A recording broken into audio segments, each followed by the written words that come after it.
శ్రీ మాత్రే నమః. నా పేరు ఇందు.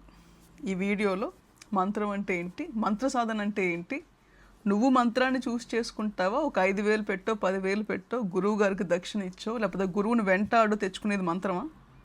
మంత్రం ఉంటేనే కానీ సాధన చేయలేమా? మంత్రం మన దాకా రావడానికి కూడా టైం అనేది డెస్టినీ అయ్యి ఉంటుందా? అలాంటిది అసలు నిజంగా మనకు మంత్రం ఉండాలా? మంత్రం ఉంటేనే నువ్వు ఏదైనా చేయగలుగుతావా అన్న చాలా ఒక టిపికల్ క్వశ్చన్స్కి ఆన్సర్ చెప్తుంది వీడియో. ఫస్ట్లీ, మంత్రం ఉంటేనే సాధన జరుగుతుందంటే absolutely no. One of the way ఏంట్రా అంటే కనుక అది మంత్ర సాధన. మరి ఇంకొక సెకండ్ క్వశ్చన్ ఏంట్రా అంటే కనుక నేను మంత్రాన్ని ఎత్తుక్కుంటానా, మంత్రం నా దాకా వస్తుందా? ఇన్ని వేల మంత్రాలు ఉన్నాయి కదా, ఇన్ని డైటీస్కి శివుడికే దగ్గర ఎన్నో వేల మంత్రాలు ఉంటాయి కదా, ఇన్ని మంత్రాల్లో ఏ మంత్రం నా దగ్గర రావాలి అన్నది ఎవరు డిసైడ్ చేస్తారు? నువ్వు కొలిచే నీ డైటీ డిసైడ్ చేస్తారు. నీకు ఏ టైంలో ఏ మంత్రం కావాలి, ఆ మంత్రంలో ఉండే ఎనర్జీ. మంత్రం అంటే ఏదో 4 అక్షరాలు కలిస్తే మంత్రం కాదండి. మంత్రంలో ఎనర్జీ ఉంటుంది. ఆ బీజాక్షరాల్లో ఎంబెడెడ్ ఎనర్జీ ఉంటుంది. ఎవరి ఎనర్జీ ఉంటుంది? ఏ పర్సన్ అయితే ఆ మంత్రాన్ని ఈ ప్రపంచానికి తీసుకొచ్చారో ఆ పర్సన్ యొక్క సాధనా శక్తి అంతా కూడా ఆ మంత్రాల్లో ఉంటాయి.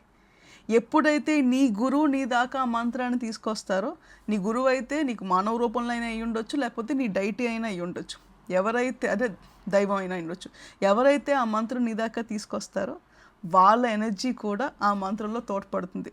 ఎప్పుడైతే వీళ్ళిద్దరు ఎనర్జీ నీ దాకా వచ్చి నువ్వు సాధన చేసినప్పుడు నీ యొక్క సాధన ఎనర్జీ కూడా దాంట్లోకి వెళ్ళి ఆ మంత్రానికి శక్తి రావటం జరుగుతుంది. దిస్ ఈజ్ హౌ మంత్రం అనేది ఎలా వర్క్ అవుతుంది, మంత్రం అనేది ఎలా ఎనర్జైజ్ అవుతుంది అంటానికి ఇది రీజన్. మరి నువ్వు చూస్ చేసుకుంటావా? ఇందాక చెప్పాను, అబ్సల్యూట్లీ నో. ఎప్పుడైతే నువ్వు కొలుస్తున్న దయ్యం ఎవరైతే ఉన్నారో వాళ్ళు నీకు ఆ టైంకి ఆ మంత్రం ఉండాలి, నువ్వు ఆ మంత్రం తీసుకోవటానికి అర్హత నీకు వచ్చింది, ఆ మంత్రం ఉంటే నువ్వు ఇంకొంచెం ముందుకు వెళ్తావు.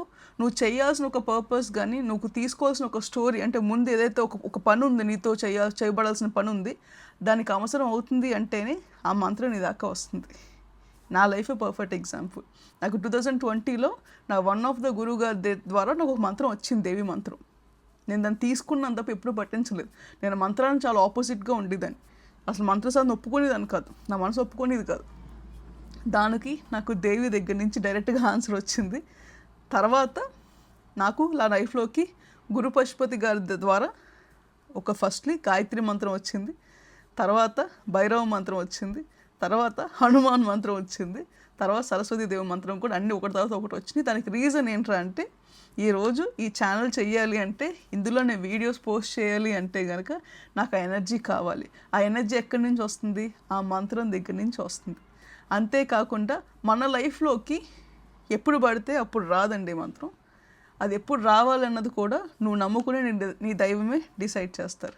కానీ గుర్తుపెట్టుకోండి, అన్నిటికన్నా బ్యూటిఫుల్ మంత్రం ఏంటి తెలుసా? అమ్మ. అండ్ ఇంకొక మామూలుగా మీరు ఏదైతే మీకు ఒక మ్యాస్కులైన్ డైటింగ్ అంటే ఒక హనుమాన్ని కానీ శివాని కానీ మీరు కొలుస్తూ ఉంటే కనుక తండ్రి. ఆ తండ్రి అన్న పేరే నన్ను హనుమాన్కి చాలా దగ్గర చేసింది. ఈరోజు తీసుకుంటున్నాను నేను హనుమాన్ సాధన అఫీషియల్గా, కానీ హనుమాన్ నా లైఫ్లో కొన్ని సంవత్సరాల నుంచి ఉన్నారు. ఎప్పుడూ కూడా నేను హనుమాన్ మంత్రం చాంట్ చేయలే. ఎప్పుడూ ఒకటే పేరు, తండ్రి సాయం కావాలి, తండ్రి ఎక్కడున్నావు. అదే మాట ఈరోజు మీ అందరి ముందు నన్ను నిలబెట్టింది. సో మీరు దాన్ని చేసి చేయకండి, గురువుల్ని చేసి చేయకండి, మంత్రాలని చేసి చేయకండి. టైం వచ్చినప్పుడు మీకు ఏది డిజర్వింగ్ అనిపిస్తే అది మీ దాకా మీరు నమ్ముకున్న మీ దైవమే తీసుకొస్తుంది. సో జై శ్రీరామ్, సాయిరామ్.